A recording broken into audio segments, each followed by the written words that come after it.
नमस्कार दोस्तों, स्वागत है आप सभी का निमी टेक्निकल क्लासेस के इस YouTube चैनल में। आज मैं PGCIL के लिए ट्रेड टेस्ट के लिए क्या देने वाला हूं, है ना। तो आज मैं आपको जॉइंट के बारे में सिखाऊंगा, प्रैक्टिकली करके दिखाऊंगा दोस्तों। ये सब कुछ वायर वगैरह, ये देखिए आप, ये सब कुछ ये अलग अलग कलर के वायर हैं, है ना। और ये वायर स्टीपर है और ये हमारे पास कटर है, ठीक है ना। ये सोल्डरिंग आयरन भी है। मैं सारा वो चीज़ दिखाऊंगा जो आज मैं आपके लिए ले करके आया हूँ, है ना। और ये स्पैनर वगैरह है, साथ में ये छोटे छोटे स्क्रू ड्राइवर आपको देखने को मिल रहा होगा, है ना। तो ये सारा चीज़ लेकर के आया हूँ और प्रैक्टिकल लाइव में आज आपको करके दिखाने वाला हूँ। और क्या क्या सिखाऊंगा कि जॉइंट किस प्रकार से किया जाता है ना।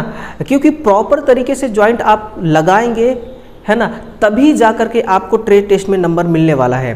तो जॉइंट के बारे में सभी जानकारियाँ मैं आपको दूंगा, ठीक है। ये टूल्स पहले रख लूँ मैं, चलिए, है ना। तो सबसे पहले बताइए क्या हाल चाल है आप सभी के। आई होप, उम्मीद करता हूँ कि सब कुछ बढ़िया होगा और अपने ट्रेड टेस्ट के लिए आप तैयारी में जुटे हुए होंगे, है ना। सबसे पहले तो आप मुझे ये बताएंगे कि आपका जो सिलेक्शन हुआ है मेरे भाई, वो किस जोन में हुआ है। अगर NR फर्स्ट में हुआ है तो कमेंट में लिखिए NR फर्स्ट, सेकेंड में हुआ है तो NR सेकेंड, है ना।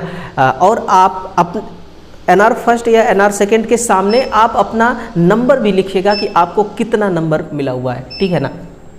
तो चलिए शुरू करते हैं अपने सेशन को दोस्तों। इसी प्रकार का क्लास और प्रैक्टिकली चीज़ें सीखने के लिए आप हमारे साथ जुड़िएगा। चैनल को सब्सक्राइब करिए, ठीक है ना, और वीडियो को शेयर और लाइक ज़रूर करिएगा। चलिए हम सबसे पहले जॉइंट लगाना सीखेंगे, है ना। सबसे पहले इस बेंच पर रखे सभी इक्विपमेंट के बारे में मैं आपको बताना चाहूँगा, है ना। क्योंकि जब आप ट्रेड टेस्ट करने जाएंगे तो इसी प्रकार का एक बहुत बड़ा बेंच होगा। उस बेंच में आपके सामने बहुत सारे टूल्स रखे होंगे, बहुत सारे औजार रखे होंगे। उन औजारों के बारे में आपसे पूछा जा सकता है, उसके बारे में जानकारी आपको होना चाहिए, पहचानना आपको आना चाहिए कि कौन सा टूल्स का नाम क्या है ना। तो सबसे पहले मैं आपको ये वायर दिखाना चाहूँगा दोस्तों। ये वायर है, कुछ है 1.5 mm के, कुछ है 2.5, कुछ है 4 mm के वायर। इस वायर का इस्तेमाल मैं आपको करके दिखाऊंगा टी जॉइंट बना करके और स्ट्रेट जॉइंट बना करके। कैसे टी जॉइंट बनाया जाता है, कैसे स्ट्रेट जॉइंट बनाते हैं, है ना, वो मैं करके दिखाऊंगा इस वीडियो में, जो आपकी ट्रेड टेस्ट के लिए काफ़ी हेल्पफुल होने वाली है। तो इस वायर के बाद मेरे पास ये टूल्स आता है, इसको हम कहते हैं कटर। प्लास अलग चीज़ है दोस्तों, ये कटर जो है ये अलग चीज़ है ना। इस कटर का काम है वायर को कटिंग करना, और इस वाले भाग से यहाँ पर स्लॉट बना हुआ है, इससे वायर को हम ट्विस्ट भी कर सकते हैं, ठीक है। तो नेक्स्ट हमारा है, इसको हम कहते हैं वायर स्ट्रिपर। समझिएगा, वायर स्ट्रिपर का काम होता है वायर के ऊपर का इंसुलेशन को हटाना। आप 0.5 से 1.5 mm तक के वायर को इससे कटिंग भी कर सकते हैं, है ना। इससे मोटी वायर की कटिंग नहीं कर सकते आप, केवल वायर की इंसुलेशन को आप उतार सकते हैं। और ये एक इलेक्ट्रीशियन के लिए इस्तेमाल में लेने वाला बहुत ही अच्छा औजार है। इसके बाद देखिए, ये रहे दो छोटे छोटे और प्यारे प्यारे आपके स्क्रू ड्राइवर। आपको पता है स्क्रू को खोला जाता है इससे, और स्क्रू को कसा भी जाता है ना। फिर आ जाइए आप स्पैनर पे। ये रही आपकी स्पैनर। नट बोल्ट को यदि टाइट करना है या खोलना है तो आप स्पैनर का इस्तेमाल करते हैं। इसमें नंबर्स दिए होते हैं, है ना, कितने कितने नंबर के आपके स्पैनर्स हैं। फिर आप डिसाइड करते हैं कि भाई इस स्पैनर से किस साइज़ के नट बोल्ट को कसा जा सकता है या खोला जा सकता है ना। अब आ जाइए, अगला है आपका हेक्सा ब्लेड। इस ये विदाउट हेक्सा ब्लेड है अभी, है ना, विदाउट फ्रेम में लगाकर इसको इस्तेमाल में लेना चाहिए, नहीं तो इसके टूटने की ज़्यादा संभावना रहती है। जो GI की पतली चादरें होती हैं, पतली सीट होती हैं, उनको कटिंग करने के लिए इस औजार का यूज़ करते हैं। ये हमारी कटिंग टूल्स है ना। ये हमारे MCB स्नाइडर कंपनी की 20 एम्पियर की MCB है ना। और ये 2 पोल की MCB है, ध्यान रखिएगा, एक फेज है और एक न्यूट्रल है। जितने पॉइंट होंगे उसी के हिसाब से हम इसकी पोल की डिसाइड करते हैं कि 2 पॉइंट है तो 2 पोल हो गया। अब ये जो हमारी यहाँ पर एक ही पॉइंट है तो ये 1 पोल हो गया। 4 पोल तक की MCB आती है, ध्यान दीजिएगा, है ना, 5 पोल तक की। ये हमारी 32 एम्पियर की, देखिए L&T कंपनी की है स्विच, जो कि 32 एम्पियर की है। इस प्रकार की स्विच होती है। इसके बाद आ जाइए, ये हमारी 6 एम्पियर की स्विच है है ना, आप देख पा रहे होंगे सारे टूल्स मैं आपको दिखा रहा हूँ, सब कुछ दिखा रहा हूँ। ये वायरिंग एसेसरीज है, 9 एम्पीयर की बैटरी है, ये हमारी हाई पावर की बैटरी निकल कैडमियम बैटरी होती है। ये 12 वोल्ट डीसी रिले है। फिर आ जाइए एक बहुत ही ज़रूरी, आपको जानना इसके बारे में बहुत ज़्यादा ज़रूरी है, इसको हम कहते हैं, ये हमारी है रेजिस्टेंस। अब किस वैल्यू की रेजिस्टेंस है, इसमें कलर कोडिंग दिया गया है, इसके माध्यम से आप निकाल सकते हैं कि इसका मान कितना होगा, है ना। जहाँ पर भी आपको वोल्टेज ड्रॉप कराना होगा आप इसको इस्तेमाल में ले सकते हैं, ठीक है। फिर ये हमारी HRC फ्यूज है, 100 एम्पीयर की HRC फ्यूज है जिसको हाई रप्चरिंग कैपेसिटी कहा जाता है।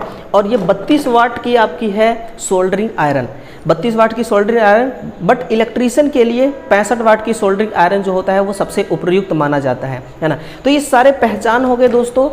इस तरह से आपको सभी टूल्स के बारे में जानकारी होना बहुत ज़्यादा ज़रूरी है। चलिए अब मैं आपको जॉइंट के बारे में सिखाता हूँ कि कैसे आपको ट्रेड टेस्ट के लिए जॉइंट लगाना सीखना है, कैसे आपने आपको प्रिपेयर करना है ना। तो ये देखिए 2.5 mm की वायर है मेरे पास, ठीक है ना। ये रहे 2.5 mm की वायर, और ये वायर मेरे पास काफ़ी लंबा है तो इसको मैं बीच से इस प्रकार से थोड़ा छोटा कर लेता हूँ, है ना। काटने के लिए हमारे पास ये कटिंग प्लायर है, इस प्रकार से मैं इसको कटिंग करूँगा। और कटिंग करने के बाद इसको हमें छीलना है, इसको हमें क्या करना है, कटिंग करने के बाद इसको हमें इस प्रकार से छीलना है। अब एक काम करिए, जब आपको छीलना हो तो दोनों वायर को एक साइज पे रखिएगा, है ना। हम यहाँ पर बना रहे हैं स्ट्रेट जॉइंट। अब छीलने के लिए मेरे पास यहाँ पर एक वायर स्ट्रिपर भी है, इस प्रकार से वायर को छीलना है आपको कि वायर जो है ये कटने ना पाए, है ना, वायर जो है ये कटने ना पाए।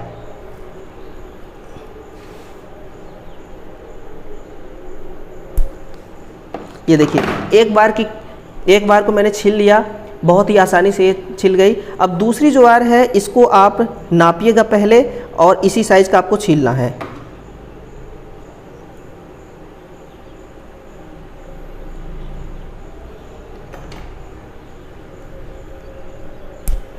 ये देखिए बहुत ही आसानी से छिल जाती है ना। ये 2.5 mm की वायर है, आसानी से छिल जाती है। अब इसको जॉइंट कैसे लगाना है वो चीज़ मैं आपको सिखाऊंगा। सबसे पहले आपको क्या करना है, इस प्रकार से जहाँ से आपने वायर छिला है उससे थोड़ा सा बढ़ा करके आपको इस प्रकार से रखना है ना। ये देखिए अब सेंटर में उंगली लगाना है और ये जो वायर आपकी टोटल है इसमें से कुछ भाग का वायर इस प्रकार से लेना है और इसको यहाँ पर राउंड में घुमाना है आपको, एकदम बिल्कुल टाइट, है ना, बिल्कुल टाइट हाथ आपको चलाना है ताकि जॉइंट जो है वो लूज ना होने पाए। इस प्रकार से आपको जॉइंट लगाना है, स्ट्रेट जॉइंट, है ना। चलिए इस साइड का हो गया। अब इसी प्रकार से इस साइड में जितने भी वायर्स निकले हैं इनमें से कुछ वायर्स को मुझे निकाल लेना है। इस प्रकार से इतने वायर्स को मैंने निकाल लिया। अब इसको भी मैं उल्टे साइड से ऐसे घुमाऊंगा। जैसे मैं आपको बता रहा हूँ, अगर आप ऐसे ही इस जॉइंट को करेंगे तो बहुत ही टाइट और अच्छा जॉइंट आप बना पाएंगे, है ना। ये देखिए इस प्रकार से आपको घुमाना है। अब इस साइड के बाकी के जितने भी वायर्स बचे हुए हैं, है ना, ये जितने भी वायर्स बचे हुए हैं अब इनको फिर से इसी क्रम में, है ना, जिस क्रम में आपने लगाया था इसी क्रम में घुमाया था उसी क्रम में फिर से आपको इसको घुमाना है। ये देखिए कितनी आसानी से ये कंप्लीट हो गया इस साइड का, ये आप देख पा रहे होंगे। और ये आपको भले ही आसान लग रहा है लेकिन जब प्रैक्टिकल रूप से करने लग जाता है कोई भी विद्यार्थी तो थोड़ी सी हड़बड़ाहट होती है ना। ये देखिए ये पूरी तरह से ये जॉइंट कंप्लीट हो चुकी है। मैं आपको यहाँ पर दिखाना चाहूँगा, ये आप देख पा रहे हैं बहुत ही अच्छी तरह से जॉइंट कंप्लीट हुई है ना। अब आप इसको चाहे कितना भी खींचिए, ये खींच नहीं सकता। मैं आपको खींच के दिखा रहा हूँ, ये देखिए बिल्कुल भी ये खींच नहीं सकता। इसको कहा जाता है स्ट्रेट जॉइंट। अब यहाँ पर आप पीवीसी टेप लगा दीजिए और जितना मजबूती से आपका जॉइंट बना रहेगा कंडक्टिविटी करंट का उतना ही अच्छे से होता है ना। तो ये एक जॉइंट हमारी कंप्लीट हो गई। नेक्स्ट जॉइंट है, अगला हमें टी जॉइंट बनाना है। अगला हमें क्या बनाना है, टी जॉइंट। तो टी जॉइंट के लिए आपको क्या करना होगा, पहले इस प्रकार से वायर को छीलना होगा, है ना। केवल वायर की इंसुलेशन को हटाना है, केवल वायर की कटिंग नहीं करना है ना, केवल वायर के इंसुलेशन को आपको हटाना है इस प्रकार से। ये देखिए, ये हमारी वायर छिल चुकी है। अब टी जॉइंट बनाने के लिए मुझे एक दूसरा वायर भी छीलना होगा। तो दूसरी वायर देखिए, मैं इसी वायर को, जो मैं स्ट्रेट जॉइंट बनाया था, इसी वायर को मैं कटिंग करके अब इसको अपने वायर स्ट्रिपर की मदद से ऐसे छील लेता हूँ, है ना। ये बहुत ही आसानी से छिल जाती है। ऐसे ही आपको छीलना है। वायर देखिए यहाँ पर कटने ना पाए, है ना, इसका विशेष ध्यान रखना होगा। ये हमारी वायर भी छिल चुकी है। अब इस वायर को मुझे टी जॉइंट बनाने के लिए क्या करना होगा, सबसे पहले इसको मैं खोलूँगा पूरा, है ना। जैसे कि ये रही हमारी वायर, इसको 50-50 भागों में ऐसे मुझे बांट देना है टी जॉइंट बनाने के लिए। फिर इसके बीच में इसको डालना है। बीच में डालने के बाद इसको भी 50-50 भागों में ऐसे डिस्ट्रीब्यूट कर लेना है ना। देखते जाइए, बिल्कुल सेंटर में ला करके आपको कुछ वायर्स को इधर मोड़ लेना है, कुछ वायर्स को इधर मोड़ लेना है। इसके बाद एक वायर को इस साइड ऐसे राउंड करते जाना है ना, ऐसे राउंड करते जाना है। बस इतना, ठीक है ना। एक साइड का कंप्लीट हो गया, आप देख पा रहे होंगे, एक साइड का बिल्कुल कंप्लीट है यहाँ पर, है ना। मैं आपको दिखाना चाहूँगा। और अब एक बचा है, उसको इस साइड से घुमाना है, ऐसे, है ना। ऐसे घुमाते जाइए पूरा, बिल्कुल टाइट घुमाना है आपको, लूज नहीं रखना है जॉइंट, नहीं तो स्पार्किंग होगी, ठीक है। और आपका स्किल टेस्ट में आपको ये नंबर नहीं मिलेंगे। अब आप देखिए कितना प्यारा हमारा टी जॉइंट जो है ये कंप्लीट हो चुका है ना। आप देख पा रहे होंगे ये टी जॉइंट कितना बेहतरीन कंप्लीट हो चुका है। इस प्रकार से अगर आप जॉइंट बनाते हैं तो ट्रेड टेस्ट में आपको काफ़ी अच्छे नंबर मिलेंगे। अब इसको आप चाहे जितना भी खींचिए, ये खींच नहीं सकता है ना। चाहे आपको टी जॉइंट इधर से इसको निकालना है टी, चाहे इधर से इसको निकाल दीजिए टी, चाहे इधर से इसको निकाल दीजिए टी, किसी भी साइड से आप टी निकाल सकते हैं। तो ये हमारी टी जॉइंट हो गई और स्ट्रेट जॉइंट मैंने आपको बता दिया करके, है ना। चलिए अब हम सीखते हैं अपने माइक्रोमीटर के बारे में कि कैसे माइक्रोमीटर की रीडिंग ली जाती है। तो अब आ जाइए दोस्तों, हम जॉइंट कैसे कैसे हमने लगाया वो प्रैक्टिकली मैंने आपको करके दिखाया। अब बारी है माइक्रोमीटर के बारे में, है ना। यानी कि ये जो आपको अलग अलग कलर के वायर दिख रहे हैं, अब मैं तो इसको बता सकता हूँ कि देख के कि ये कितने mm की, कौन सी वायर कितने mm की है, इसका साइज। लेकिन अगर आप चाहते हैं कि इस माइक्रोमीटर की मदद से आप इन वायर का साइज़ पता करें तो कैसे वो करेंगे, वो चीज़ मैं आज आपको सिखाने वाला हूँ, है ना। इसके बारे में देखिए आपको ट्रेड टेस्ट में पूछा जा सकता है। ये चीज़ें आपको सीखना बहुत ज़रूरी है, इसको इग्नोर मत करिएगा दोस्तों। कहीं ऐसा ना हो कि एक छोटी सी गलती आपको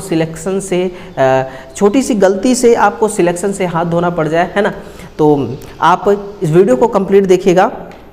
देखिए सबसे पहले मान लीजिए कि ये एक फेज की वायर है ना। ये वायर रेड कलर की है तो हम इसको फेज मानते हैं। ये फेज वायर है। हम कैसे इस फेज वायर का साइज मापेंगे इस माइक्रोमीटर की मदद से। तो आपके सामने मैं एक छोटा सा ये चित्र दिखा रहा हूँ। देखिए ये माइक्रोमीटर का ही है। अब ध्यान से देखिए तो ये जो रैचिड है ये कैसे घूमता हुआ स्लीव के ऊपर चढ़ रही है और फिर यहाँ पर हम मतलब कि रीडिंग बता रही है। ये इसको इस्तेमाल किया जाता है इस प्रकार से। ये आप भी जब इस्तेमाल करेंगे तो इस रैचिड को अपने हाथ से पकड़ेंगे इस तरीके से राइट हैंड से और इसको घुमाएंगे, घुमा करके मतलब कि इतना आपको घुमाना है कि ये जो ऑब्जेक्ट रखा हुआ है, यहाँ पर ऑब्जेक्ट कुछ भी हो सकता है, कोई वर्क पीस हो सकती है, कोई वायर हो सकती है या कुछ भी चीज़ हो सकता है ना। तो उसका आपको साइज लेना है। तो आप इस ऑब्जेक्ट को इन दोनों के बीच में रखेंगे, यानी कि एनिवल और स्पिंडल के बीच में रखेंगे और फिर उसका साइज निकालेंगे, है ना। तो आइए थोड़ा ये जो बड़ा चित्र है इस चित्र के माध्यम से हम समझते हैं कि कैसे कैसे आपको निकालना होता है। तो सबसे पहले तो आप देखिए इसका नामकरण आपको आना चाहिए, है ना। इसको कही जाती है फेज और ये जो पार्ट है इसको हम कहते हैं एनविल, ठीक है। इसको कहते हैं स्पिंडल,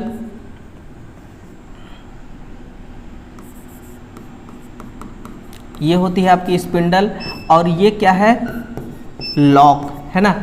और इसको कही जाती है स्लीव है और ये है आपका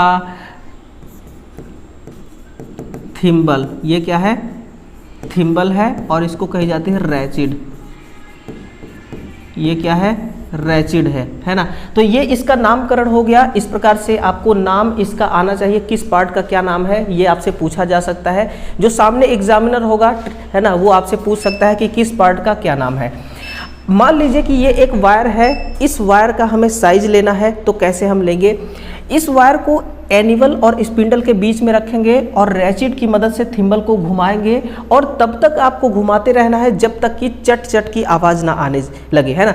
चट चट की जब आवाज़ आने लगती है तो इसका मतलब ये है कि जो यहाँ पर गैप है, इस गैप के बीच में जो भी ऑब्जेक्ट रखा हुआ है वो पूरी तरह से टाइट हो चुका है। अब बारी आती है कि इसकी रीडिंग हम कैसे लेंगे, है ना। तो यहाँ पर देखिए, ये थोड़ा सा आपको बड़े साइज में दिख रहा है, आसानी से रीडिंग ले सकते हैं। आपको एक कॉन्सेप्ट ध्यान रखना होगा कि ये जो आपका स्लीव है, स्लीव में मान कितना होता है, मैं यहाँ पर लिख रहा हूँ, है ना। स्लीव में मान कितना होता है, तो स्लीव में 0 से 25 mm तक, है ना, 0 से 25 mm तक मान होता है। और जो आपका ये थिम्बल है, ये जो आपका थिम्बल है, थिम्बल में 0 से 50 mm तक होता है। अगर आपसे पूछ भी दे कोई कि थिम्बल में मान कितना होता है, तो 0 से 50 mm तक, और स्लीव में 0 से 25 mm तक। इसको हम कहते हैं फुल डिवीजन या फिर मेन डिवीजन, है ना, या फिर मेन डिवीजन कही जाती है, और इसको कहते हैं सब डिवीजन। इसको क्या कही जाती है, इसको सब डिवीजन, है ना। सब डिवीजन का मान कितना होता है वो भी लिखिएगा आप। सब डिवीजन का मान होता है हाफ mm या फिर 0.50 mm आप भी लिख सकते हैं, 0.50 mm, है ना। सब कुछ मैंने आपको बता दिया। ये 0 से कितना होता है 50 स्लीव, और थिम्बल होता है, सॉरी, स्लीव 0 से 25, थिम्बल 0 से 50 mm, और सब डिवीजन जो होता है वो हाफ होता है। अब इसमें जो रीडिंग शो हो रही है, ये कितना किसी भी ऑब्जेक्ट का मान को बता रहा है। तो कैसे कैसे आपको निकालना होता है, सबसे पहले फुल डिवीजन को आपको देखना होता है। तो फुल डिवीजन कितना है, इसमें देखिए 0, 5, 10, 15, यानी कि जितनी लाइनें हमें पूरा दिख रहा है हम उतना मानते हैं। तो कितना दिख रहा है, 15, आप यहाँ पर लिखिए 15.00। इसके बाद आपको जो सब डिवीजन होता है उसको लिखना होता है। सब डिवीजन का मान कितना मैंने आपको बताया, हाफ, 0.50। फिर आपको ये जो रैचिड दिख रही है, सॉरी थिम्बल दिख रही है ना, इस थिम्बल के मान को देखना होता है। ये जो आपको एक सीधी लाइन दिख रही है, ठीक, एक सीधी लाइन दिख रही है, ये लाइन इस थिम्बल के किस मान पर यहाँ पर आ रही है, किस मान के सामने है। तो ये एकदम 0 के सामने है, तो यहाँ पर हम 0, 0 ही लिखेंगे, यानी कि कोई मान नहीं है। तो ये कितना है, 05.51। कितना है ये mm में होगा, है ना, 15.50 mm। इसी प्रकार से आपको आपके ट्रेड टेस्ट के टाइम पे, है ना, मान निकलवाया जा सकता है।